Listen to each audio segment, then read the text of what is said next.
de fiesta y cumpliendo un sueño porque está con nosotros un máster de máster y sentimos que gimnasio mental está enseñando el Padre Nuestro al señor cura y el hecho de que una persona que ha tenido la vocación de sembrar conocimiento a nivel nacional esté aquí con nosotros y que nos pueda compartir la historia de su vida y que ha permeado en instituciones, en universidades, ha fundado universidades, ha desarrollado carreras que se necesitan en este momento y pues ha hecho más de 40 libros. Pues quiero que le demos una honrosa y calurosa bienvenida a José Luis Palacios, maestro, maestro de muchísimas personas y más allá de maestro de conocimiento, inspiración y sembrador de propósitos. ¿Cómo estás? Agradecido por la invitación, Ale, también a Gimnasio Mental para compartir estas pues, reflexiones que me platicabas. ¿Cuál es el quehacer de ustedes? Sí. Aquí con mucho agradecimiento. Ay, pues muchísimas gracias. Y a veces uno puede idealizar o generar prejuicios de personas con tanta trascendencia en muchos aspectos. Y uno se pregunta, ¿de dónde viene? ¿Nació así siendo un genio? ¿O cómo fue desarrollando la historia de vida de José Luis para ser quien es, ¿no? Y si te parece, vamos iniciando platicándonos cómo era tu contexto familiar, ¿de dónde vienes? ¿Dónde Bueno, naciste? ahora sí en Puebla y tengo 35 años viviendo en León. Llegué con la tercera ola migratoria de León, la primera que fue en la era cristera, la segunda desde la Segunda Guerra Mundial con el auge de la industria del calzado. Y el tercero, que fue por los años 80, en donde se estaban de formar universidades, centros de investigación, en los corporativos, ya. La cuarta, que está actual, de la industria automotriz, ¿no? Llegué con la tercera. Y como mucho soy hijo de las becas y del esfuerzo, porque estudié en un colegio hermano de Instituto Lux con los jesuitas, y ya me preguntaba, porque al haber estado siempre becado, ¿por qué mis padres lo pusieron allí en el colegio de los ricos, digamos, a la ciudad? Y me di cuenta porque mi familia había caído, no en desgracia, pero sí en una situación económica no buena, después de haber estado en una posición alta. Y el estar en ese ambiente, en ese ecosistema, a mí me ayudó porque desde kinder hasta bachillerato tuve la oportunidad de tener una educación de excelencia con los jesuitas y después buscar, como eran mis compañeros, ir a otra ciudad. Uno de mis compañeros es Diablo Fernández, el dueño de Defensa, que se fue a estudiar a Monterrey. Otros nos fuimos a México, en mi caso a la Universidad Iberoamericana, y eso me ayudó bastante. A tu compañera, a Paulina López Portillo, el presidente entonces de México. Entonces me moví a un ecosistema donde yo decía, pues yo no soy más tarugo que estos que están aquí. Así fue como yo que me rodeé de mucha gente. Y de pensar que llevaba una muy buena educación del mejor colegio de mi ciudad, llegué a donde estaban los mejores cerebros en la Ciudad de México, me di cuenta que yo era medio burro. Y porque había egresados del colegio israelita, del irlandés, del colegio, en fin, de los mejores colegios del país. Y entonces tuve la necesidad de superarme más. Eso fue como el antecedente. eh, Mi familia muy católica, igual que aquí la gente de León, pero fue en mi opinión crucial que me rodeé de líderes de pensamiento como son los jesuitas, porque vi la trayectoria que tuvieron en la historia de la iglesia y me di cuenta que eran muy liberales, eran pro para enormes cambios. Y terminando, fíjate, la preparatoria me dio la inquietud de ser sacerdote jesuita. Y así fue que me fui a México a estudiar e interrumpí la carrera porque sentí la vocación del sacerdocio. Y entonces, así fue como me interrumpí la carrera. Oye, Igor, sí traes un aire de sacerdote, pero antes de irnos a esa parte, Eso es bueno, mal. no, es como esa paz, esa tan linda. No, ese es como decir, ay, bueno, de ahí vienen, este, ¿Qué estudiaste? ¿Qué carrera interrumpiste en ese entonces? Bueno, yo quería estudiar desde la prepa, como muchos, por esta inquietud social que me sembraron los jesuitas, porque me tocó la transición en la iglesia, de la iglesia del pueblo, y salir a las comunidades a construir un mundo más justo. Y pensé que la sociología, la antropología, la filosofía eran lo mío, pero alguien me dijo, mira, hay cuestiones para que se pueda ayudar más a la gente si tú eres médico, ingeniero, o si y me gustó la ingeniería, terminé decidiendo la prepa y me fui a estudiar a México ingeniería. Así fue. Pero me interrumpí y porque empecé como, dicen algunos que escuchar la voz de Dios, yo diría que es como la semilla de buscar cuál es tu proyecto de vida. Y así interrumpí y fui unos años con los jesuitas en esta búsqueda en comunidades marginadas en Chiapas, en la Sierra Carimara, en los suburbios de Guadalajara. Y allí tuve una experiencia que los jesuitas hacían en un mundo que es un mes de silencio, los ejercicios de San Ignacio de Loyola, que es un mes de introspección profunda, 5 semanas sin hablar, ¿no? Muy cañón, ¿eh? Yo nunca había estado acostumbrado a eso. Y eso también impactó mucho mi vida. Y entonces, después, ¿qué siguió? ¿Qué impactó y qué siguió? Bueno, yo me di cuenta después que es mi padre en la vida religiosa, pero pues es difícil estar sin mujeres e hijos. Entonces, así como que ese pequeño, como dicen algunos, la pobreza ahí la llevamos, la obediencia pues ahí también se puede llevar, pero la castidad sí está cañón. Y entonces así de como yo me salí de allí, muy agradecido con los jesuitas y regresé a la Ibero, mi mundo cambió porque todo era muy distinto cuando tú te separas de eso. Terminé en la universidad allí en México y comencé a trabajar y después tuve la oportunidad de vivir en una ladrillera algunos 2 años. Y eso también fue como retomar lo que yo había vivido, pero desde mi vida y mi trabajo profesional. Pero en ese caminar me fui dando cuenta que el país seguía con enormes desafíos. Hablo ya de los años 80, se veía venir una crisis, pero no iba caminando aún así tan mal el país y me casé, tuve 2 hijos, ya que me han regalado nietos. Y después empecé a ver que la Ciudad de México era como muy conflictiva, ¿no? Y en esas épocas, cientos de miles de personas, de profesionistas, trabajadores, emigramos de la Ciudad de México. El temblor fue en el año 86. Ujú. Y yo por cosas de la vida tenía muchos compañeros de prepa que sabían que venían de Lux, en mi misma generación. Y por ellos, pusimos un compañero que era jesuita, que todavía lo sigue siendo de aquí de León, y entonces eso me fue atrayendo, nos fue atrayendo como familia a venir a León. Llego aquí por el año, no sé, estaba terminando en los años 80, estamos en los 90. Y así llegó a una ciudad que estaba como en esta transformación de buscar no existían las grandes universidades de tecnología y no estaban los centros de investigación todavía. Y esos son los tiempos en que ya llegó a León. Antes de dar seguimiento a esta parte ya que introducimos tu llegada a León, yo quisiera hacerte una pregunta, José Luis. Eh, ¿Tú tuviste la posibilidad de estudiar en un contexto con relaciones de poder en varios Y ámbitos? económicas. Entonces, después te vas a Chiapas, a este retiro, y ves la dualidad, ¿no? Y tienes contacto con la dualidad y tienes un contacto espiritual mismo. Entonces, ¿qué fue lo que hizo que no te llamara la atención voltear a verlo y poder decir, no, ya vida, cómo está la situación y mejor me voy por este lado a tejer las relaciones en lo que yo puedo aportar?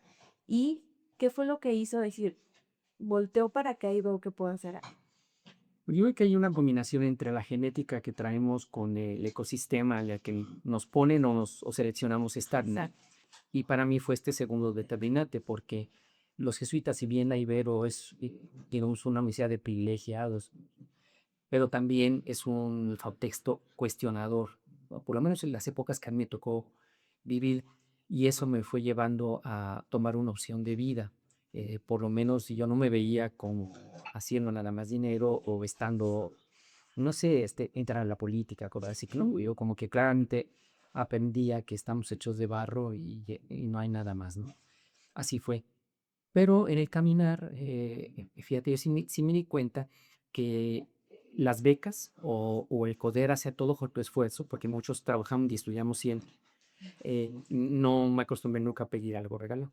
Y eso fue mucho lo que traté de sembrarle a todos los estudiantes que tuve, porque la vida me llevó en un carril distinto. Por un lado, yo era ingeniero, me preparé después en la UNAM, en la Facultad de Ingeniería, ahí por cierto compañero de Claudia Chema, porque ella venía de la Facultad de Ciencias, y coincidimos en el 89 cuando se forma el Consejo General de Huelga. Bueno, se formó antes, pero en un momento decisivo en donde por un lado Facultad de Ciencias quería ir a la huelga, Facultad de Ingeniería no quería, y en esa ebullición pues yo me di cuenta que sí quería seguirme formando como ingeniero en mis posgrados, pero por otro lado me empezó a surgir la vocación de educador, y a lo mejor es algo que luego uno ve en muchas historias de vida, que por un lado estudias algo y después la vida o vas encontrando que te va llevando por otro. Y entonces nunca dejé de hacer ingeniería, pero nunca dejé de aprender y enseñar. Y eso me llevó en mi alma mater, la Ibero México, la Ibero León, cuando se estaba formando, pues a ser académico. Lo hice también durante 15 años en la Odisea La Salle Bajío, en la formación de los programas de posgrado, y 15 años también en el Tecnológico Monterrey, Mirapuato y aquí León. Para esas épocas, nosotros decidimos ir, como te decía, salir a la provincia, porque hay músicos ya nacieron aquí. Y eso fue lo que me fue como haciendo encontrar que estas dos cosas no se peleaban. No sé otras historias de vida, pero para mí fueron como clave estas dos, no dejar de ser profesionista, pero estar siempre en ámbitos académicos. ¿Y te llamó la atención quedarte en León que regresar a Puebla? Bueno, es que, como te decía, la Ciudad de México en los años 80 era muy conflictiva, se venía toda esta situación de la contaminación, entonces muchos escapamos, sí, yo no era de allá, pues, sino que ya iba a regresar a la provincia, y entonces por eso fue que, viendo en todas las opciones en ese entonces en México, las ciudades intermedias estaban creciendo, Morelia, Jalapa, Nuevo León, Irapuato, y ahí es donde encontré que había, bueno, vivía en Irapuato y en León las condiciones que yo tenía, porque por un lado trabajaba yo para la Comisión Federal de Electricidad, o sea, trabajé 12 años para CFE, también trabajé en empresas privadas, y por otro lado siempre estaba en el TEC con el Elvero, y eso se daba en León, porque las dos se acababan de formar aquí, y un laboratorio de alta tecnología de CFE estaba en Irapuato, que fue el lugar donde yo llegué a hacer laboratorio, a trabajar, y después ya plenamente me decidí empezar a quedarme en León. Es la historia, como te digo, de encontrar por dónde vas. Y el tiempo me fue llevando a que me gustó cada vez más la docencia. Y así fue como en el año 95, recién que llegó Fox, yo lo conocía porque él era el presidente del patronato de Yola de la Ibero, y llega de gobernador. Y entonces sí, nos invitan algunas personas cercanas a colaborar, y entonces participo en la formación de SAES. De hecho, aquí les voy a regalar uno de los libros que escribí, se titula La educación todo lo vence, y es muchas de estas historias, la formación del SABES, la descentralización del CONALEP, y en el año 97 ¿no? Me invitan a formar parte de la terna para una universidad que se iba a nacer, que es la Universidad Tecnológica de León. Al final no quedaron en esa terna porque se decidía entre el gobierno del estado, los empresarios y el gobierno federal, pero a poco tiempo después tienen que cambiar de rector, y entonces vuelvo a estar en la terna por invitación del Consejo Coordinador Empresarial, y ahí quedo de rector. Es así como te digo, empecé cada vez más a meterme a cuestiones académicas, y viví esas experiencias tan bonitas. Ser rector de una universidad pública, o sea, yo me imaginaba que un día quizás pudiera haber sido rector de mi alma mater, de la IBEO, pero yo me di cuenta que ser rector de una pública era otro boleto. Sí, porque ahí estás por realmente eh, formar desde el inicio una universidad pública con personas que no tienen acceso a la educación superior, hacerla casi como construirla, diseñar los planes de estudio, fue un verdadero regalo, sí, de ellos. Me sucedió otra cosa después, que llega el presidente Fox, me invitan a irme a coordinar los tecnológicos de la República, pero ahí yo me di cuenta que ahí sí entras al poder, ¿no? A la polaca, y yo vi que eso no era para mí. Renuncio a los pocos meses a la dirección de los tecnológicos, porque tenía que andar en todos eran 120 universidades, porque les están chicos. Entonces me doy cuenta que eso pues no era vida, Y así me dedico a esto. Me quedo 2 periodos en la Universidad Tecnológica, después me voy en CEATEC, que es donde te conocí a ti, un centro de desarrollo tecnológico. Y después un empresario de aquí de la ciudad me invita a que formemos una universidad privada y me dice, pues vamos a asociarnos. Y era algo que no estaba yo acostumbrado. Yo había trabajado en un sector privado, pero nunca en algo que fuera mío. Y eso fue como distinto porque empecé la Universidad Meridiano con 1 millón de pesos que yo no tenía, sino les puso mi socio. Ajá. Y por eso mi hijo, que ya estaba en preparatoria, me decía, ¿por qué no formaste tú la universidad solito? Porque, pues muy sencillo, porque yo no tenía el 1 millón de pesos. Y así aprendí a hacer como empezar. O sea, sí era emprendedor porque una empresa que tengo de consultoría me iba muy bien durante muchos años, pero realmente no es distinto ser empresario. Cuando ya arriesgas todo lo que tienes y creas fuentes de empleo, esos 12 años fueron maravillosos en la universidad. Crear las carreras que yo me imaginaba, la gerontología, las energías renovables, todo lo que siempre soñé, ponerlo a abrir ahí en esa universidad. Hasta ahí llegamos a la historia hace 4 años que viví. Te has visto demasiado modesto y simplista en todo lo que has hecho y realizado. Y tengo aquí varias preguntas a Dani. Pareciera como si la vida te pusiera en el mejor momento para las relaciones, pero la realidad, y es un tejedor de las relaciones, como esta vocación jesuita, conectar mediante las relaciones. Sí, sí, era como por esta, Sí, entonces, americanos ya de mover, el que mueve las cosas. Sí, en una manera eso se dio porque yo nunca fui ni soy una persona de dinero. Entonces, las obras sociales o instituciones que pude crear fueron sumando voluntades. Una historia muy hermosa es Una escuela de las joyas, la institución juvenil de León. Otra historia hermosa, la Asociación Civil Agua y Bosque en la Sierra de Lobos con Jorge Arena Torres Landa. Así han sido paulatinamente cómo se van construyendo las obras. Eh, Sumar voluntarios, yo diría que ese es el asunto, porque lo mismo hay gente de gobierno bueno, lo mismo hay empresarios que dan donativos y lo mismo hay cantidad de profesionistas, gente buena, familias que entran, ¿no? Los últimos 8 o 9 años estoy en el Parque Chapalita, formé una asociación civil para rescatar ese espacio público. Y es algo hermoso porque es como un legado. Parque Chapalita desde hace ya 9 años es otro mundo a lo que era antes. Y ahorita no disfruta mucha gente. Son como legados, yo digo, porque otros lo tienen que disfrutar. Yo realmente nunca he estado en una institución consolidada, Ale, que llegue yo, o sea, tú recordarás en el CEATEC, aunque en un centro formado ya 25 años antes, me yes. tocó escribir el libro del aniversario.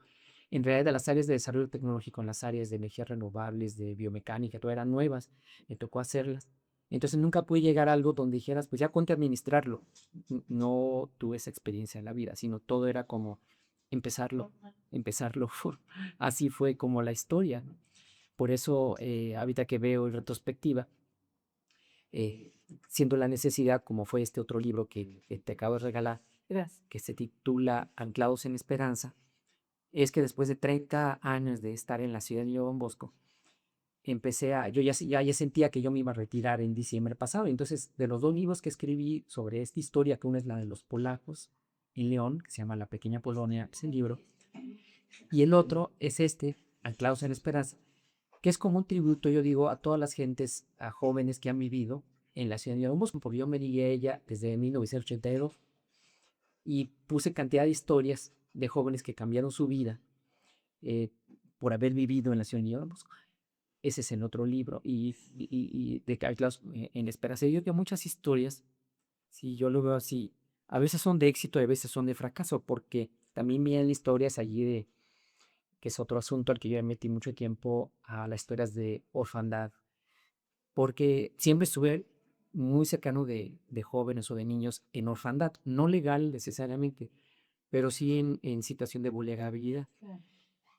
Y no faltaba algunos que me decían, ¿por qué no me adopta? Y entonces ese asunto yo veía que mis abuelos, por los dos lados, adoptaron a familiares en épocas difíciles, la influencia española, muchas épocas que las familias se quedaban con las guerras, todavía la revolución, y veía por qué había tantos bueno, familiares adoptivos en mi familia. Y entonces vi que en la historia que mi abuelo, uno de mis dos abuelos, a todos había adoptado, llegó un momento que tenía 20 sobrinos y los acogió y les dio formación y todo. Y entonces, en los últimos, hace que no, 8 años, eh, esa posibilidad de la adopción. Mi tercera hija la adoptamos hace 5 años y me empecé a meter mucho a esto y formé una asociación civil que nos reúne a todas las familias adoptivas en el estado, porque veía que no todas las historias son de éxito. Y en el mundo de la orfandad, la tasa de fracaso de menores en orfandad es altísima, porque después de los 10 nadie quiere adoptar. Hay 40,000 menores en casas hogar en México. Y de esos, cuando pasan los 10, es terrible el drama porque van a quedar sin revivir a los 18 y a los 18 que salen, su probabilidad de fracaso es altísima en la vida, ¿no? Por diferentes razones.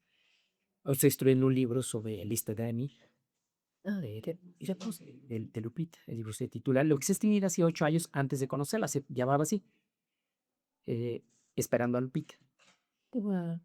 Cuando nos dan a Lupita la Procuraduría Estatal de Protección de Bienes de Adolescentes, porque ahí nuestra actividad es recaudada, y en el expediente nos dice, se llama Lupita. Y entonces como que, ok, estoy escribiendo un libro para Lupita. Y entonces la vida me pone de papá, tenía ya más de 58 años, no me acuerdo. Y que es una niña de 11, casi acaba de cumplir 11, y soy su papá abuelo. Pero es que soy su papá y me sumerjo más a este mundo de la orfana en esta última parte de la vida, ¿no? Y con una madurez y y otra etapa, ¿no? También donde tú ejerces tu paternidad, ¿no? En retrospectiva, te dice con tus hijos. Sí, es muy distinto. Además, porque los hijos biológicos con hijos adoptivos vives una dinámica similar pero diferente, porque los amas igual, pero en la genética en los hijos los reconoces, mientras que en los hijos adoptivos la vas encontrando. O sea, como, híjole, ¿de quién habrá sacado este carácter? Y en otra dices, no, pues es mi hijo, el biológico dices, pues mío. Así, así lo ves. Eres un poquito, pero fui llegando después a los 60 y fue cuando, estando en el Consejo Estatal del IF, y coincide casi con la muerte de mi padre, empecé a tratar de entender el mundo del adulto mayor. Y entonces hablo la licenciatura en gerontología y escribo el libro de La adultez en plenitud, La ruta de la plenitud, que publica el DIF estatal.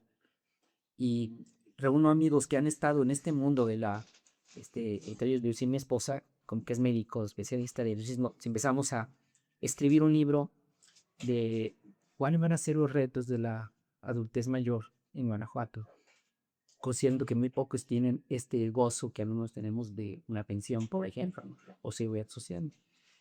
Y embargar eso hacia llegar a los 60, y llegando a los 60 es cuando ya estoy de lleno en el mundo de ser papá adoptivo y meter una cantidad de iniciativas al Congreso. Una de ellas en noviembre pasado que logramos que se abriera la adopción simple en Guanajuato, que existía, que tú adoptabas a un menor, pero si no te gustaba lo regresabas, ¿no? Como si fuéramos. Sí, sí, sí. Ahora ya no existe esta adopción plena como la que está en Electrita. Y hace unos días la vida me regala algo hermoso porque en las historias de vida, es interesante ustedes que se dedican a esto, cuando tú ves la historia de vida de un menor que vive en casa hogar, que estuvo en orfanaje, antes bien de historias de maltrato, abusos, abandono, o sea que la historia de mi hija tenía allí unos párrafos en el acta de todas las actas del Poder Judicial de que esta hija había salido de una casa hogar en Salamanca en el año 2017 por una denuncia anónima ante la Comisión Nacional de Derechos Humanos por abuso contra ella, ¿no? Y en fin, tú lo ves y pues son así historias muy similares de muchos menores.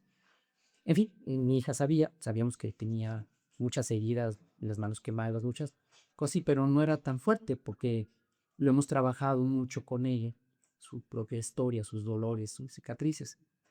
Pero la semana pasada, en una charla en Irapuato, una chica de una asociación civil se acerca y le dice que se dedica a la derechos humanos y me dice, mañana en Irapuato se presenta por parte de la UNAM y de el gobierno del estado, de la Secretaría de Cultura, una obra que se titula Bajo esta piedra hundirás tu iglesia, que es una historia del cierre de esta casa hogar de Salamanca, que se cerró por exigencia de la Comisión Nacional de Derechos Humanos ante el gobierno del estado para cerrarlo, donde estaba Lupita, y gira alrededor la obra de teatro de un monólogo de una niña a quien le queman las manos. Y cuando me lo dice, yo digo, ese niño es mi hija. Porque es la historia, es realmente la historia de ella. Yo regreso a la casa, le practico a mi esposa y le soltamos a platicarle a Lupita. Y Lupita, que ha asimilado bien su historia, sí, qué padre, dice, es la historia de mi vida. Es la historia, porque y no alcanzamos a ver la obra, pues se presenta en México, en otras ciudades, pero no se ha presentado en León. Y cuando se presenta la obra de Irapuato, que no alcanzamos a ver porque el mismo día se ven las fotografías y me la mandan, donde el monólogo expresa el dolor de una niña porque esta monja le quema las manos. Y entonces ella lo platica mucho, así que quiero saber, quiero decir, quiero hablar de la historia, porque gira alrededor del derecho de los menores a la felicidad, ¿no? Es en la parte última de mi vida. Yo me fui para mí ya de hace 4 o 5 años que ya no doy clases y me dedico a estas obras, pero en buena parte a tratar de aprender cómo se viven los últimos años de la vida, ¿no? Ahora ven por qué le digo que José Luis se ve muy modesto hace rato que iniciamos en cómo se avienta su línea cronológica profesional. Oye, José Luis, y para ti, me voy como haciéndote varias preguntas. En esta parte de emprender, ¿qué fue para ti emprender? Porque dijiste, pone uno su tiempo, sus ahorros, y también era una propuesta educativa disruptiva, con carreras que no, eso eran las carreras de mis sueños, y de una persona que venía de un centro de investigación, con una trayectoria como rector. Entonces, ya no te tenías el sustento, ¿no? Para poder hacer estas propuestas. Pero, ¿qué fue para ti ese momento? Yo veo dos cosas distintas, Ale, en emprender y ser empresario. Me acuerdo de Dio de Kiyosaki, de Cuadrante, ¿no? Estuve en cuadrante uno porque trabajé para otros y aprendí muy bien a hacer cosas. Brinqué a cuadrante 2 a ser emprendedor porque siempre di asesorías por mi parte. O sea, alguien me decía que si estás en gobierno, puedes salir en cualquier momento. Y como yo nunca, en mi caso de Guanajuato, pues nunca estuve cerca, digamos, de un partido político, sabía que cualquier momento, llegué a la rectoría del UPL por concurso, pero yo sabía que en cualquier momento me podía chispar porque yo no estaba en un partido. Y eso me llevó a cuadrante 2 a, ¿no?, dar asesorías y nunca dejé de hacerlo de todo tipo. Estudios de mercado, planes de negocio, desarrollo institucional, todo eso lo seguía así. Pero cuando la vida me dice, me pone enfrente, yo tenía muchos años, quizás unos 15 años en el consejo del periódico AM, donde he escrito hace 30 años, y el dueño del periódico me dice, ya deja el gobierno. Y porque me lo había dicho papá de don Ernesto Gómez, siempre me dijo, yo quiero hacer una escuela de periodismo. Siempre quise hacer una universidad. Él después muere, pero siempre me lo dijo, ya vamos a hacer una universidad. Y entonces es cuando yo estaba al frente de eso y tenía yo que competir por otro periodo de 5 años en el CIATEC. Y también me di cuenta de lo mismo. Dije, es mucha debilidad no estar en un grupo político o en un partido, ¿no? Y dije, no, se me hace que mejor voy por fin a hacerme ya empresario. Y fue cuando me dijo, quién fue mi socio, 12 años, y me dice, pues, ¿qué necesitas? Y le dije, pues mira, yo calculo que pone 500,000 pesos. Yo así en mis ideas emprendedoras, tomo 1 millón, ¿no? O sea, es muy obvio que eso, pues, quiere 5, ¿no? Y uno, yo calculo que con eso, y ya sí empecé a hacer con ese capital la Universidad Meridiano. Y fue como darme cuenta que la vida de empresario entonces sí es distinta, porque tienes que comprar absolutamente todo. Yo dejé de hacer el emprendimiento con mi empresa mis clientes los tenía que llevar a esta universidad, mi relación la llevaba a esta universidad, mis exalumnos que muchos me decían, pues abrí una prepa ahí y se la llevo pues porque está en buenas manos. Y así empecé y vi que empezó a llegar mucha gente solita, llegó a tener la universidad 500 y me di cuenta que era como un regreso, un regalo de la vida, que llegara tanta gente solita a la Universidad Meridiani, porque habíamos estado en otras cosas, ¿no? Y eso era así, fueron esos 12 años. Hasta que también, es cierto, las alianzas empresariales o las sociedades también se rompen. Y también yo me di cuenta que cuando ya había crecido, pues también mi socio me dijo, bueno, pues como que ya yo ya quiero la escuela para mí, yo también entendí y dije, bueno, pues muy bien, aquí nos separamos para mis acciones y entonces yo me salgo de allí. Y alguna anécdota interesante para esto que te iba a comentar. La diferencia entre ser emprendedor y empresario y mi experiencia es que cuando tú tienes un capital o un patrimonio en la empresa, puedes disponer de él. Y recuerdo que en el año 2018 muere mi padre, estaba muy enfermo y le dije a mi socio, oye, déjame pedir prestado a la universidad porque mi papá está enfermo, ¿no? Y hay que cuidarlo y todo. Y él me dice, no, pues, aunque pides, no estás tú trabajando para algo. La universidad es tuya, tú toma utilidades. Ay, güey, sí es cierto, ¿verdad? Y ahí yo entendí que yo ya era empresario y no era emprendedor. Entonces sí, pues sí tomé utilidades, el capital de la empresa y la usé. Eso fue como muy bonito, no solamente la satisfacción de ser, no sé, patrón Fritalins o pagar impuestos, impuestos de seguridad, todo, sino el saber que podía yo tomar de algo que era fruto de mi trabajo. Claro. Y muy bien, pues al final mi sociedad se rompe y entonces hicimos crecer ese 1 millón de pesos a más. Y entonces nada, dejó hasta aquí también mi parte y agradecido con la vida, porque hasta en eso la experiencia empresarial fue muy bonita. ¿Verdad? Claro, y muy sana, ¿no? Muy claro. Sí, sí, sí. No, pienso que siempre uno va a tener ocasión para todo eso, estar toda la vida. Y terminando ese periodo es donde empecé como a ver que tenía que empezar a gozar más que sí como tener toda la libertad ya jubilado de poder hacer las cosas que a mí me gustaran. Y es cuando me dedico mucho más tiempo al proyecto de la sierra, más al Parque Chapinita. Me voy casi 4 o 5 años a Ciudad de Don Bosco, como a ordenar todo, las obras de los salesianos en León, arreglar la hacienda Santa Rosa. En fin, fue un proceso muy bonito, un programa de crear 2 centros de adicciones para menores de edad de 12 a 18 años. Y es cuando dije, todavía tengo fuerzas como para poder hacer todo eso. Y cuando piden ellos que el lugar que hablaron de dedique a eso, digo, es que se me hace que sí es tiempo de hacerlo. Y así dedico todos estos años que terminan diciendo. Y es cuando ya entran y digo, ya, así está, me voy a dedicar un poquito más a estar, este, a tener invitaciones como la tuya, Ay, no, conferencias. precioso, adorable. Sí, así. Llegarán después ustedes, espero a todos Ah, a un muchas momento ya gracias. mediatitos mayores así. Muchas gracias. Ay, se despiertan de mí, seguramente están escuchando decir, ay, quisiera preguntarle esto, esos son tantas directrices. Pero hay dos muy claras que quiero hacerte. La juventud, ¿no? Porque has sido un formador de líderes, pero en este tema, la juventud en la parte académica y sobre todo ahorita en estos momentos, ¿cómo lo ves? O sea, ¿a qué le apuesta José Luis? Porque siempre le ha apostado José Luis Magacios a la juventud y al desarrollo académico.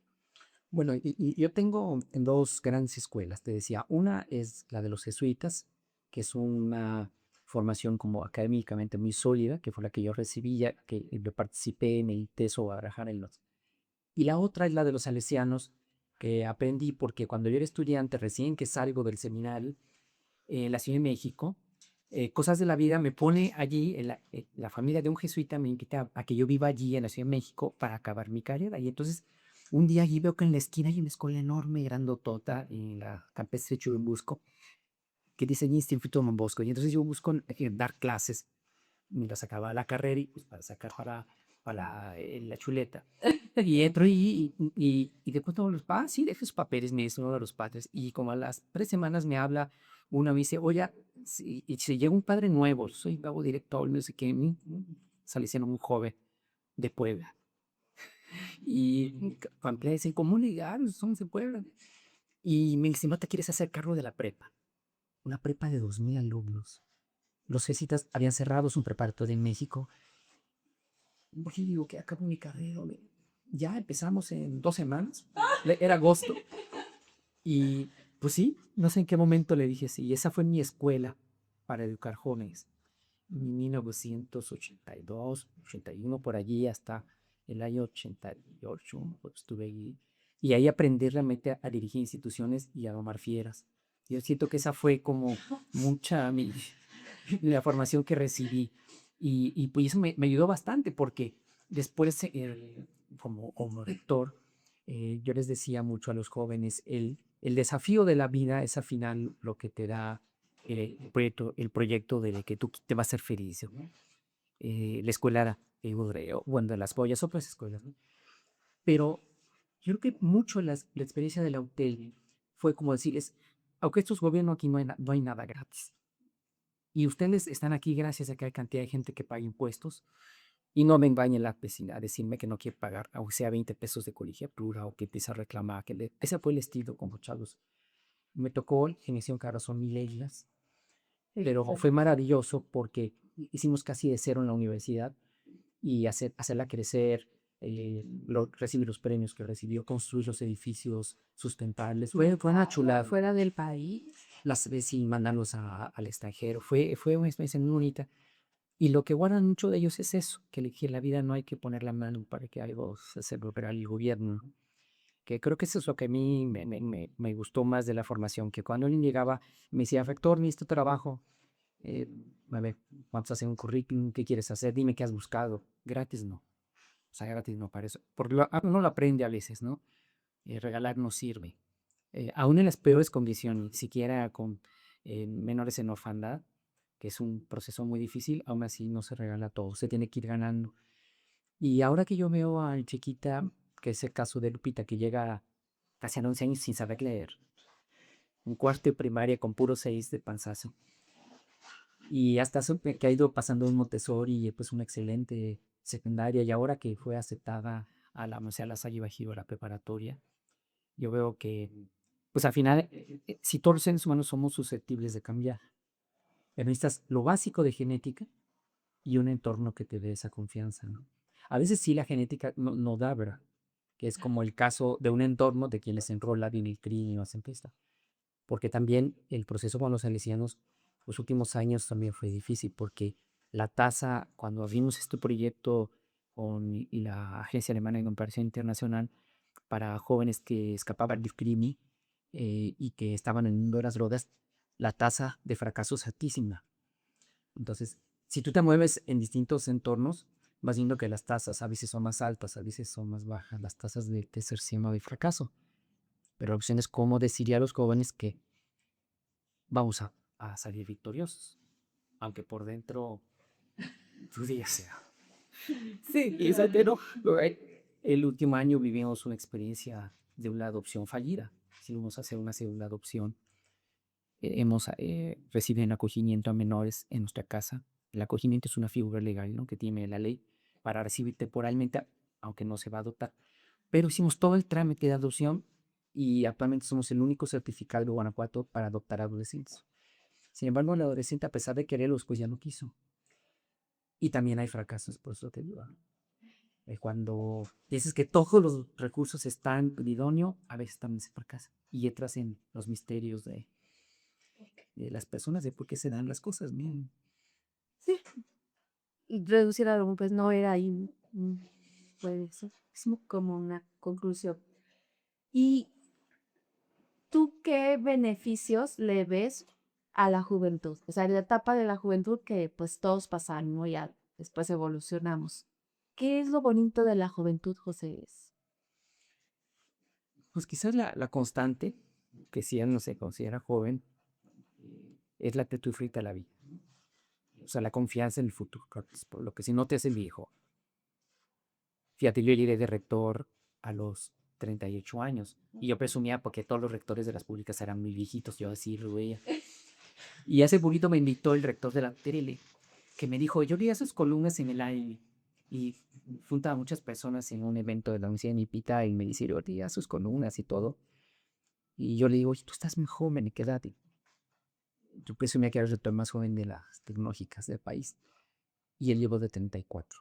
Oh, ujú. Entonces me doy cuenta que hay un cambio generacional. Y recuerdo lo que yo les decía a todos, ustedes se van a hacer viejos y van a salir canos cuando no tengan confianza en que su futuro puede ser maravilloso. Se lo estaba diciendo a jóvenes de escuelas públicas que sus papás nunca habían ido a la escuela. O sea, los primeros títulos que firmé de la UTL, cuando los entregaba, estaban los papás, pues yo veía que venían de aprancho, les venían de colegios populares, que ellos enseñaban a los muchachos a cómo ponerse una corbata, ¿no? Entonces, todo eso, me parece, es el distintivo de la juventud. Y es lo que San Juan Bosco enseña mucho en su trayectoria, ¿no? Está con los jóvenes en vulnerabilidad. Es como sembrar en ellos la confianza de que el futuro puede ser distinto. Y ese es el que los mantiene. Por eso, muchas veces las crisis de ansiedad, de depresión, de enrolamiento en el crimen, todo lo que ahora viven los jóvenes, los centennials y la generación de cristal, pues mucho tiene que ver, en mi opinión, con eso. La no formación ya de familias. Bueno, y otras cuestiones distintas de esta generación. No debe sorprender mucho que así contrate a ella, los hombres dicen, no, veo que casarme no, tener hijos no, pero se fían enormemente, por ejemplo, con perritos o con gatitos. Es como tratar de entender lo que vive esta generación ahora, para que tengan confianza que el futuro puede ser distinto y decírselos y sembrárselos, aunque a veces por dentro lo estemos ayudando. Mm. A los que somos abuelos o pues no sé eso, o sea, qué mundo están imaginando estos chiquitos, que esos son mis tres nietecitos chiquitos. Y dijo, ¿qué mundo tengo que transmitirles de que es maravilloso? eh, a pesar de que digo, están en un entorno un complejo. Yo digo que esa es la labor para que ellos sigan siendo jóvenes, que se imaginen que el futuro todavía puede ser posible. Bueno, pues es el color, ¿no? De la juventud. No hay límites. Sí. Dice, oh, bueno, el otro amigo que tengo y que quiero preguntarte es, ¿cómo, por qué sí apostarle a voltear a ver a esta apuesta que tú le has dado tiempo, dedicación a los chicos en temas vulnerables, ¿no?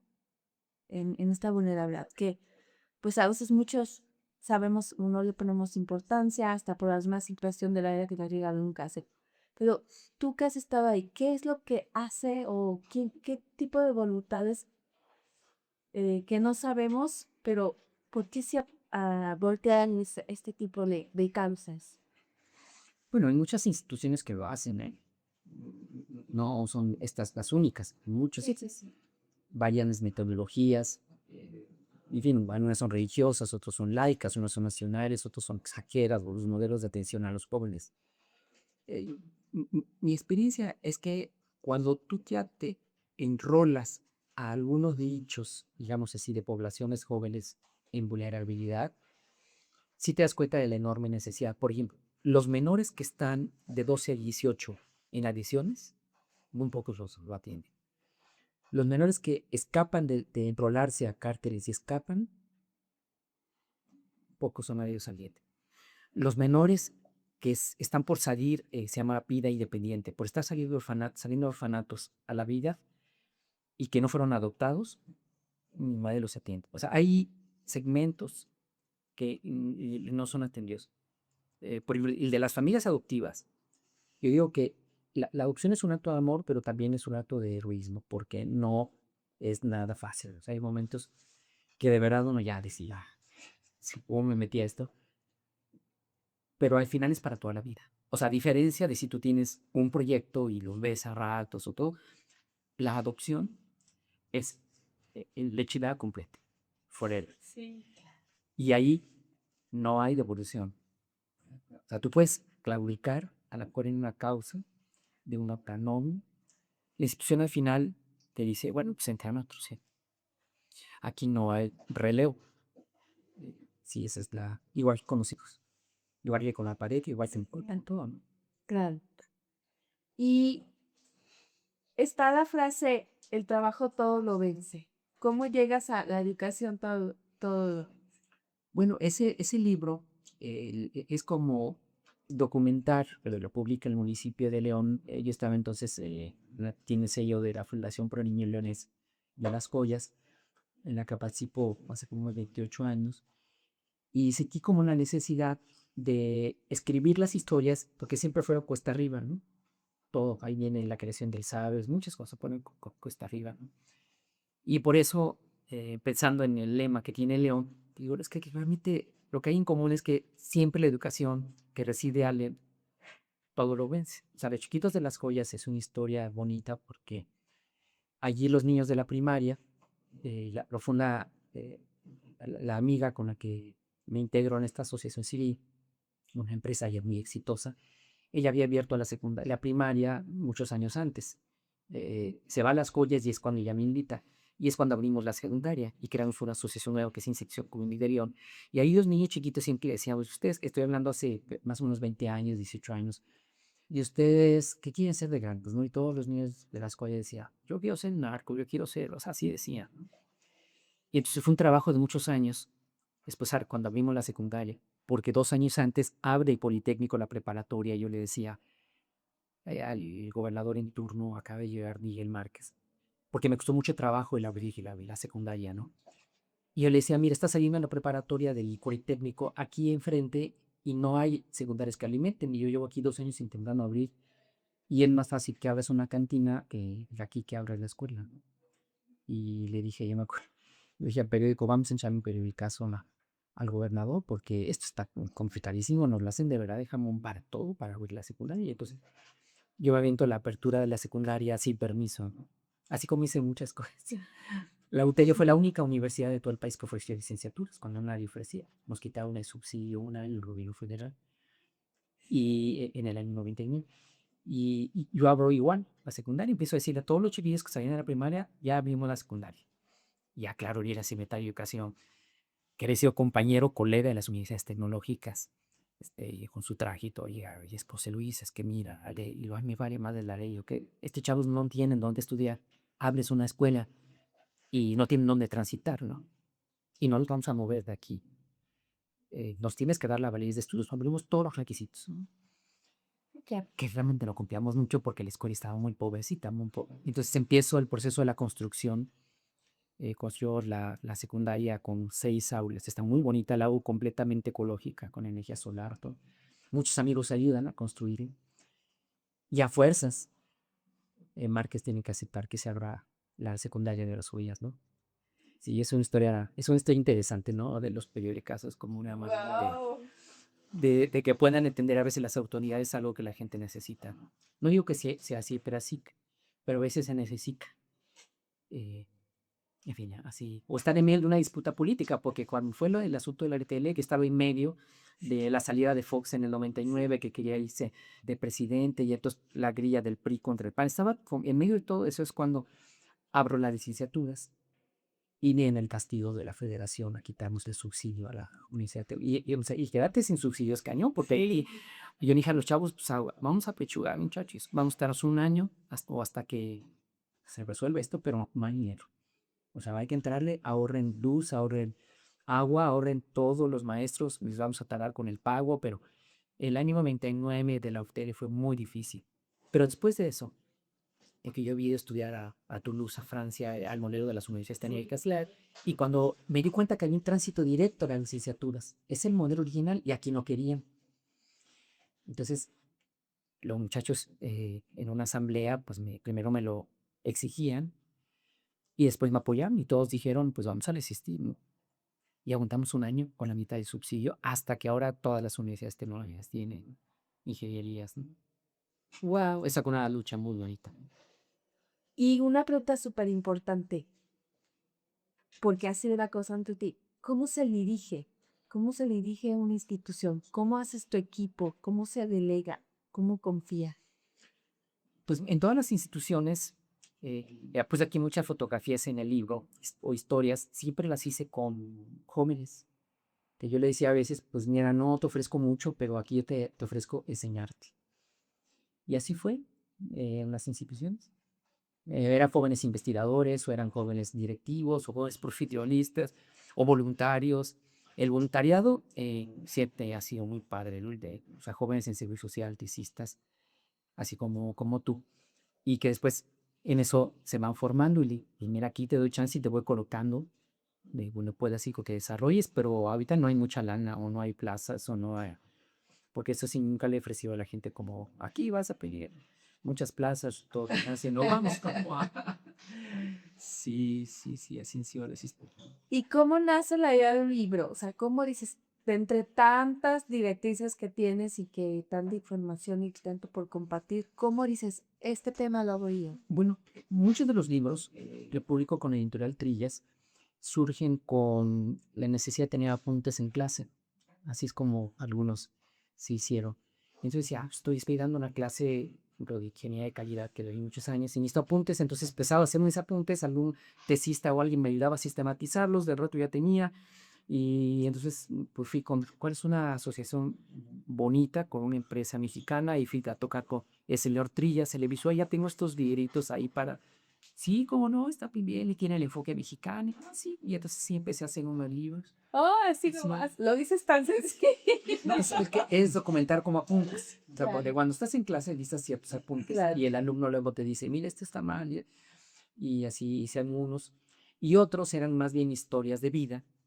El de, bueno, hubo una serie de 4 libros que publicó Presidencia Municipal, que fueron León 2025, León 2030, el otro se llamó La Ciudad Posible, Sí. y otro, el último, que me pide Ale Tiernes, que le fue a una mía de posgrado, y me dijo, cuando era candidata, me dijo, oye, escribe un libro sobre cómo te imaginas la ciudad, o que yo pueda tomar algunas ideas, y después cómo voy a gobernar. Y entonces yo le decía, pues yo me imagino una ciudad viva, vibrante, de oriélica, multicultural. Así me imagino yo que somos muchos migrantes, ¿no? Y así surge el libro La Ciudad Viva. Es como el cuarto de esa serie, que era como la perspectiva de un Viva León, Sí. como la industria de autopartes, la industria de servicios, el turismo de salud. Así vienen los libros. Me tocó, el primero fue con Alain, así no fue con un Sheffield, otro fue, o sea, no fueron diferentes alcaldes, creo que Vicente Llaver, y este último fue con Ale Gutiérrez, no, que yo sí le dije, nada más que el libro es crítico, es una mirada ciudadana. Y como yo aprendí que luego los políticos no lo leen, entonces, pues tiene una mirada muy crítica, ¿no? Hacia posiciones muy conservadoras y así vienen los libros. Y ese último me sorprendió porque Ale después creo que ya era alcalde, y entonces hace una presentación en el Poliforum, muchísima gente y regala el libro. Y entonces invita por videoconferencia a Carlos Medina Plasencia, no me acuerdo, eran como 2 o 3, y Carlos Medina, que sí lo leyó, me di cuenta, agarra el libro y me dice, pues aquí José Luis, en la página 40, no sé qué, haces una crítica porque la Secretaría de Educación de Guanajuato siempre ha estado dominada por el Yunque, el grupo de ultraderecha de no sé cuánto. Y estos años aquí me van a linchar, ¿no? Qué atrevido. No, pero me di cuenta, entonces algunos sí lo leen. Ajá. Pero lo dijo públicamente, Sí, sí, estando sí, con pura gente del PAN, en un libro es el único libro que está completamente hecho de color azul, que la portada era todo así.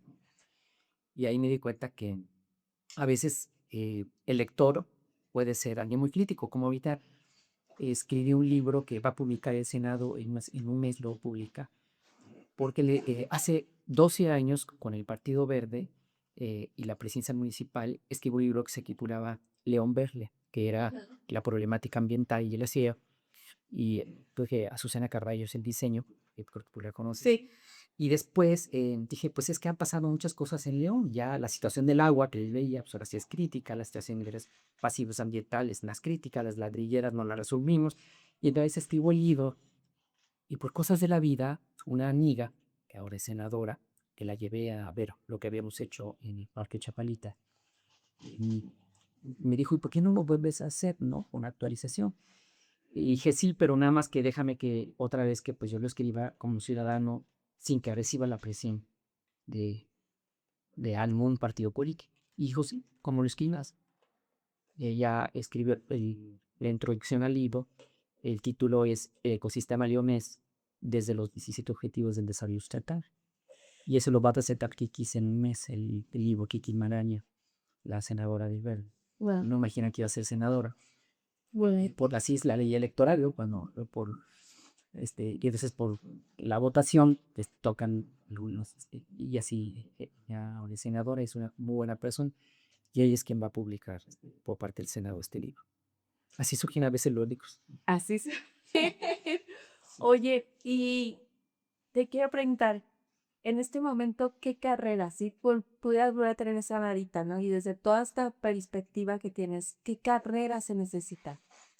Híjole, pues, no sé, yo estoy ya como un poco separado, de eso. ¿Te ves? Eh, Hace 5 años di mi última clase, era en la secundaria de Ciudad Mí, primero de secundaria, donde mis niños me decían, oiga maestro, ¿con lápiz o con pluma? Y al mismo tiempo di mi última clase en el doctorado en el doctorado de administración, y nunca voy a altas. Y me imagino, no sé, pensando lo que he visto, que una licenciatura enfocada a ingeniería de datos, a Big Data, a inteligencia artificial, todo esto. Alcancé a abrir una licenciatura que el marketing digital, como hacían de idea, pero yo hubiera dado no alcancé a darle ese enfoque más hacia las investigación de mercado. Todos. Otra probablemente es saltogénesis. Te lo describo en el libro de la ruta de la plenitud, de digo de gerontología, porque empecé a ver por algunos amigos de este ámbito médico, y 15 años en la licenciatura y la maestría de la Salle, la maestría de instituciones de salud. Conviví mucho con médicos, algunos escriben en este libro, y vi que la salud preventiva, el enfoque de la sordera integral, se necesitaría un intento aquí en León hace 20 años que había una licenciatura en medicina alternativa. Lamentablemente se cerró. Pero siento que esa es un programa académico porque hay un gran acervo de medicina tradicional y alternativa en Guanajuato. Pues sería una segunda. Y una que siempre quise hacer y lo puse en libros es ingeniería del agua. Porque aunque la licenciatura de la UTL ahora es química ambiental y migró desde tecnología ambiental, hubiera sido maravilloso había una ingeniería del agua. No hidrología, ingeniería del agua. Son las primeras así que se me ocurren si tuviera esa varita mágica. ¿Y hacia dónde ves Leo? ¿Hacia dónde va Leo? Bueno, hay una gran cantidad ya de personas en la cuarta generación. O sea, si sumando esas cuatro, somos casi 45 o 40% de personas que no somos de León, que no nacimos aquí. Tú eres epíte. Sí, yo eso. Y ese porcentaje le hemos dado otro enfoque cultural, sobre todo en la cuarta oleada, que son coreanos, chinos, japoneses, alemanes, norteamericanas, personas que vienen de otros estados, desde luego, de todos los grupos técnicos de las empresas automotrices, los médicos de Seguro Social, que el 80% vienen de otros estados, o la falta de formación de médicos. Todos de ellos tenemos un cariz distinto. Es más plural, más multicultural. Yo estoy yendo con una ciudad que va a tener que reinventarse para cuidar el agua. Ese es un factor, porque si no el valor inmobiliario va a caer. Otro que veo es o sea, soy optimista, ¿no? Del futuro de León, pero sí se va a depender en crecimiento, porque en los libros sí veía que si el año 2030, en el libro 2030, que sí iban a parar el crecimiento en 1.9 millones, que el más uno dice que estamos ahorita, un crecimiento como de 1% anual. No veo que crezca más por la falta de agua. Se va a tener que reacomodar en forma natural hacia las inmediaciones. Es lo que pasa en todo el mundo. Y el otro es qué va a suceder con esta situación de la industria automotriz y de la proveeduría, que ha inventado también la migración a León, por los cambios en la estrategia comercial de los Estados Unidos. Soy optimista otra vez, pero te digo, no va a tener el que siempre quería. Y también me imagino en lo político como una mirada mucho más plural, que es lo que traté de impregnar en el libro para Ángel Gutiérrez, de gobernar de otra manera, con mucha más participación. Una de las ideas del libro es el presupuesto participativo, que es una maravilla en mi opinión de lo que he hecho Ale, poner una cantidad para que la gente decida sobre ese recurso. Tiene a muchos funcionarios jóvenes. En fin, yo sí veo a León a futuro con optimismo. Ok. ¿Y cómo ves el estado, a diferencia de otros estados? Y viniendo tú de fuera. Yo diría que hay todo un ecosistema, ¿no? Que es el corredor de Querétaro, Aguascalientes, San Luis Potosí, Jalisco, Guanajuato. Somos un ecosistema que compartimos una historia, una manera de ver la vida.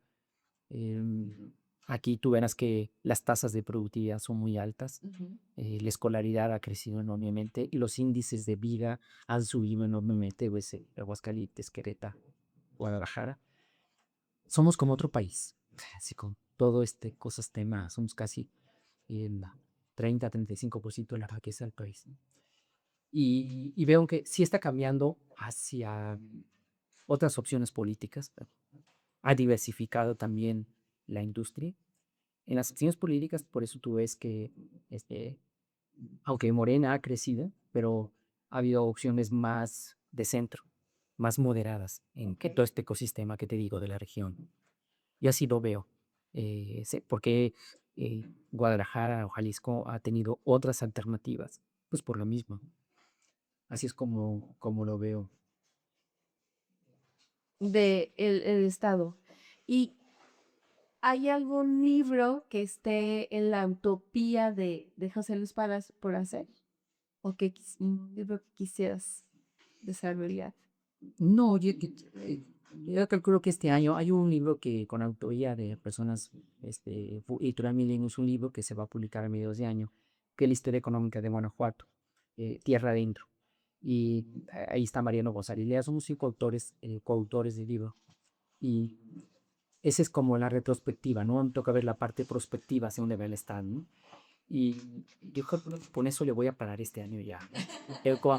Con ese el vivo y con la historia de, bueno, no la historia, pero estrenando y Peter, que es la historia de muchos menores en orfandad, con un tributo también a mi hija. No lo pensé para ella, pero cada vez veo que es una sobreviviente, es una guerrera y le quiero dejar ese legado de su propia historia a mi Lupita, ¿no? Y ahora que tú tomaste una decisión importante de dejar una dirección, que muchas personas a veces nos encontramos como ese momento coyuntural de la realización y el éxito profesional a la familia. Y decidiste voltear a la familia. ¿Cómo, cómo ves, valió la pena? O sea, porque te veo muy compenetrada con tu familia, muy en equipo con tu esposa, pero tus hijos mayores, eh, desde desde un padre buscando la coherencia, la voz ciudadana, el tema académico. ¿Qué dirías? ¿Qué nos podrías platicar o comentar si vale la pena nuestros esfuerzos, esta coherencia hacia con los hijos, ya cuando crecen? Bueno, los hijos son, en mi opinión, como los mejores, no sé si evaluadores que te dan una mirada, ¿no? Yo también soy afortunado en el amor de mis hijos. Pero cada historia yo siento que es diferente, Ale. Como que hay historias muy bonitas, también otras no tan bonitas. Claro. A mí me tocaron en general muy bonitas. Y por eso gozo del amor de mis nietos. eh, pero a lo mejor no todas son idénticas. Lo que a lo mejor ellos de alguna manera lo que se siembra se recoge, o el amor con amor se paga. Ese fue que te podría decir, ¿no? Eh, en eso, soy afortunado. Y la labor que uno tiene al final, y cuando el libro de gerontología pone un modelo de cómo está historia de la vida. Son como dos envolventes, dos curvas S. Y esta segunda viene realmente en el declive de los 50 años, cuando vas encontrando que ya lo que hiciste, hiciste. Y en los 60 lo que tienes de salud es lo que ya tienes. O sea, ya no, es que ahorita voy a ver, sí puedes hacerlo, pero en realidad es tu cuerpo y es todo lo que trajiste atrás, ¿no? Y ahí es en esa íntima etapa en donde veo que es un enorme desafío que la cobertura de seguridad social todo esto es enorme el desafío para poder tener tantos adultos mayores. Porque ahorita hablaste tú de jóvenes, pero la realidad es que somos ya casi el 40% y estamos cambiando la pirámide poblacional. Entonces, el desafío del libro que presento ahí, La Ruta de la Plenitud, es ese, el tipo de negocios, de actividades, no solamente para adulto mayor, sino para, si tú te dedicabas antes a pedagogía de menores, pues ahora tienes que entrarle a la pedagogía del adulto mayor. Si antes eras enfermera para menores, ahora te van a ser enfermeras para adulto mayor por el cambio enorme de lo que te tocó vivir. Pronto veremos que vas a llegar a cualquier espacio y vas a ver a adultos con perritos y ya no vas a ver a niños, que es como mucho el escenario te presenta el niño y eso te lleva a otra cantidad de desafíos de nuevas industrias, de nuevas profesiones y también de emplear los nuevos modelos de familia, que ya no son los tradicionales que teníamos antes, ¿no? Sí, claro. Con el señor luego te regalo esos libros Sí, sobre sí, qué de hecho, ecología. Esa sería la pregunta final. ¿Dónde conseguir o dónde ver todos tus libros? No, mira, yo realmente todos los regalo, o sea, porque son patrocinados por alguien, ¿no? Y entonces yo le digo, nada más, regálame algunos para los amigos, ¿no? Y entonces son los que yo me quedo y pues siempre consigo patrocinadores que paguen la edición. Pero yo nunca he hecho las versiones digitales. O sea, la editorial Tillas tiene pues los derechos o la Conalitec, la Comisión Nacional de Libro de Texto Gratuito, otros que estén, pero yo nada más, no, vaya, no consigo nada. A lo mejor es una idea de que alguien que dijera, pues, algún diseñador al guía, pues usa los libros, ahí ten los PDFs y venderlos. O regálalos, o regálalos, porque realmente yo nunca lo he hecho. Porque realmente el contenido es muy local, muy coherente y que vale muchísimo la pena. A veces estamos buscando información del exterior cuando o sea, tú ahorita te estás dando un acercamiento a una realidad que así no vemos desde Son locales. diferentes perspectivas y eso vale mucho la pena. Porque cómo vamos a crecer, cómo vamos a crear un plan de negocio desde todas las perspectivas, salud, inmobiliario, educativo. Entonces, realmente vale mucho la pena leer toda todos tus apuntes, Sí, ¿no? yo te sugiero, Ana Flor, y yo se lo regalo con mucho gusto aquí a Gimnasio Mental. El libro que escribí hace pues, unos 8 años, que se titula Valor Agregado, eh, lo publiqué, tuvo tiraje como de 1500, lo publicó AM, y ese lo tengo en versión digital. ¿Por qué no ustedes lo usan, Claro, te cedo los derechos, vendan, lo regalen y lo quieren? Porque esas son puras historias de emprendedores claro, de muchas historias locales, claro. desde cómo supo Flexi, Castores o Postres Alejandro. Es un texto, la primera parte es todas estas historias que hablamos, el emprendedor, el empresario, el cuadrante Kiyosaki, todo va pasando a los clústeres de innovación de Guanajuato y después ya son puros casos concretos que metí en mi columna de AMB que se llama durante muchos años la columna consultoría empresarial y ahí vienen puras historias que a veces yo asesoraba a las empresas o me las platicaban a mí, ¿no? No sé, Orma Sersan, bien hechos, son tipo de historias muy buenas y el común denominador es cómo hicieron algo exitoso de Meyer. Claro. Ese como ustedes se los regalan. Pues bellísimo, gracias. Te mando los archivos. Qué regalo vivo. Y sí, y ustedes distribuyanlo si ustedes comercialicen. Perfecto. Ya cumplió su función para mí de regalar, ¿no? No, pues nosotros podemos hacer que trascienda. Ay, Con muchísimas gusto. gracias, Sí, José sí, Luis. sí. Bueno, déjenme decirles que yo conocí a José Luis porque era el director de investigación y yo era una becaria. Sí. Entonces hasta me acercaba, ¿no? Y que nunca me pedí tu nombre. Betsy Así de inexplicable. Te me daban decirte algo. Ya sé, mi papá es zapatero, yo creo que fue por ahí la inspiración.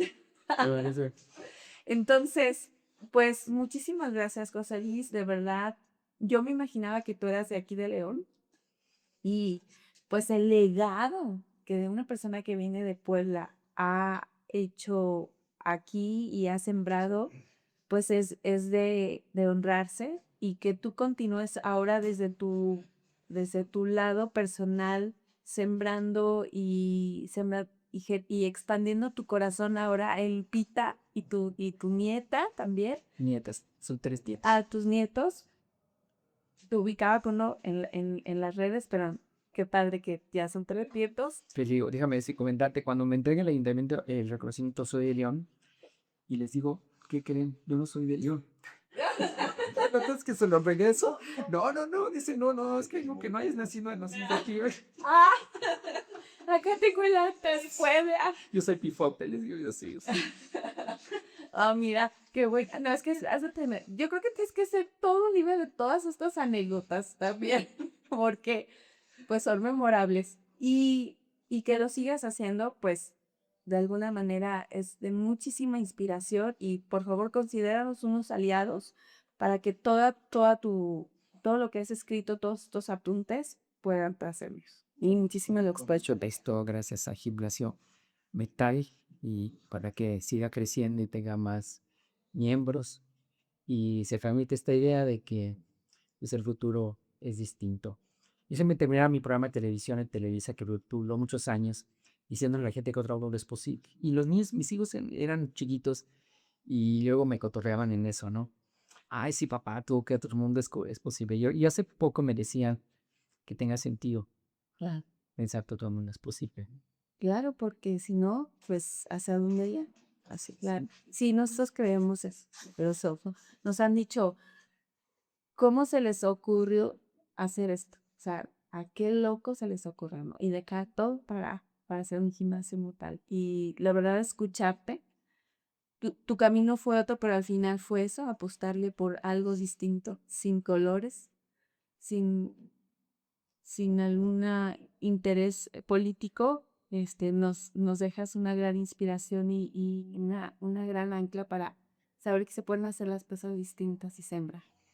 Gracias. Muchísimas gracias. Y que nos vemos aquí el 28 de marzo para pues aprender más de ti. Muchísimas gracias y nos vemos en la siguiente entrevista.